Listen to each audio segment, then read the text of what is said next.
morning. It's time for your medicine. Para ano? Pampagaling ng sugat ko? Pagkatapos ano? Kaya ba yung pagalingin niya ang nararamdaman ko dito? O kaya yung hirap na nararamdaman ko dito? Hindi naman, di ba? Sir, kailangan mo itong gamot eh.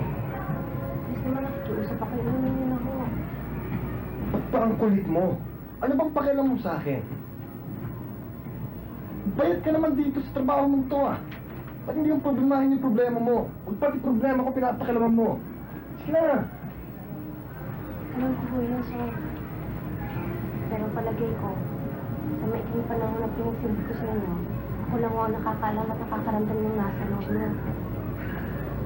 Kaya nga kahit itong masasakit sa mga salita niyo, sa mga pambabato niyo, tinitiis ko na lang eh. Pasensya na kayo sa kung madalas ako nagkagalan sa inyo. Wala naman ako yung guminhawa na eh. O sige. Gusto mo akong tulungan? Mabuti pa, hanapin mo si Donna. Hindi ang mga gamot na yan kailangan ko. Si Donna. Hanapin mo siya.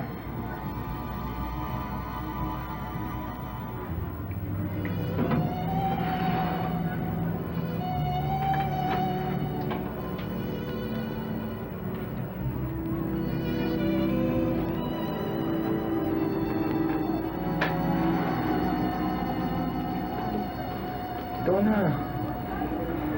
Ano ba? Kanina pa kita hinihintay ah.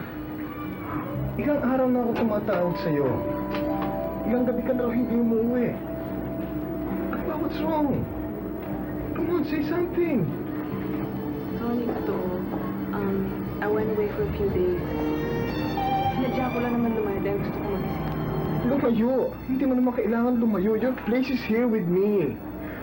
Donna, ano ba? Huwag mo nang dagdagan pa ang paghihirap ko. How many months from now, mag-aasawa na tayo? Ano ka ba naman? Hindi nga ang dahilan kung bakit lumayo ako eh. Ibig ko lang naman sana na maging handa tayo bago tayo magkita at magsalita. Alam mo, wala akong magagawa eh. Pareho lang tayong nagsasuffer. At maniwala ka sa akin, Ronnie, I have loved you once. That's why I don't want you to suffer any longer. I don't wanna prolong the agony for both of us. Ito na hindi kita maintindihan. Anong ibig mo sabihin? Ronnie, mahal kita. Kaya kong pangalagaan ka, lahat kaya kong gawin yun, pero hanggang kailan? Hanggang kailan, Ronnie? I mean, I can't promise you I'll be there all the time. Dadating at dadating din ang araw, magsasawa din ako eh. Donna. Masakit yun para sa'yo, Ronnie. I know. That's why, habang maaga, come on, let's just admit it. I can't accept it. Hindi ko kaya.